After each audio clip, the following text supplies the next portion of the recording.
আল্লাহ নবী বিশ্ব নবী বলেন আফদালুন নিসাই আহলিল জান্নাহ আরবা, জান্নাতের ভিতরে শ্রেষ্ঠ রমণী হলো চারজন। জোরে বলেন কয়জন? আমার ভাইরা আমার মায়েরা, নবীজি বলেন এক নম্বরে যিনি জান্নাতে যাবেন তিনি আর কেউ নন, ফেরাউনের স্ত্রী হযরতে আসিয়া। দুই নম্বরে খাদিজা। বিশ্ব নবী বলেন তিন নম্বরে জান্নাতে যিনি যাবেন তিনি হলেন মরিয়ম। চার নম্বরে যিনি জান্নাতে যাবেন তিনি আর কেউ নন, আল্লাহ নবীর মেয়ে হযরতে ফাতেমা। এই সেই চারজন রমণী, तमाम পৃথিবীর মধ্যে শ্রেষ্ঠ রমণী। সুবহানাল্লাহ খান।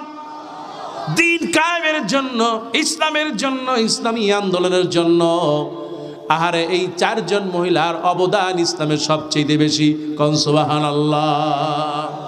মা আসিয়ার অবদানটাকে একটু খেয়াল করো ও আমার মায়েরা।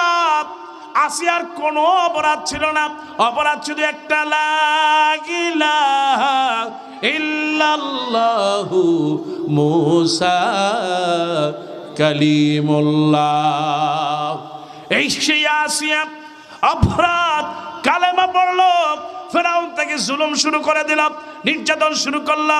আপনি যদি আজও যান দেখবেন ফেরাউনের বাড়িতে বড় বড় পিলার গুলো আছে, দুই হাত বাঁধা, দুই পা বাঁধা, শিকল দিয়ে বাঁধা, একটা চাবুক হাতে নিয়ে ফেরাউন পিটাচ্ছে আর বলে আসিয়া তুই বল আমি ফেরাউন তোর রব।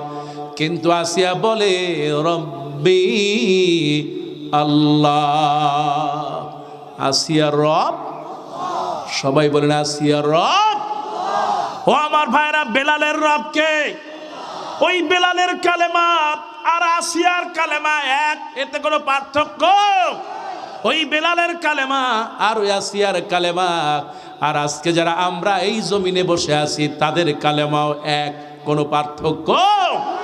ও আমার ভাইরা, এই সেই আসিয়া, আল্লাহ রাব্বুল আলামিন আসিয়াকে এত ভালোবাসতেন আর মহব্বত করতেন, নবীজি বলেছেন এক নম্বরে যাবে আসিয়া। এবার আসিয়াকে ফেরাউন জোরে জোরে পিটায়। কিতাবের মধ্যে আসছে হারিক জীবন্ত অবস্থায় শরীর থেকে চামড়াটা খুলে ফেলে দিল, রক্ত বেয়ে জমিনে বেয়ে বেয়ে পড়তেছে। আর আসিয়া যেন আসমানের দিকে তাকায় বলে মালিক তোমার কাছে কিচ্ছু চাই না, তোমার জান্নাতের পাশে আমার জন্য একটা ঘর বানায়া দাও। কবুল করলেন কে? আল্লাহর জমিনে আল্লাহর দ্বীন প্রতিষ্ঠার জন্য, আল্লাহর জমিনে তাওহীদ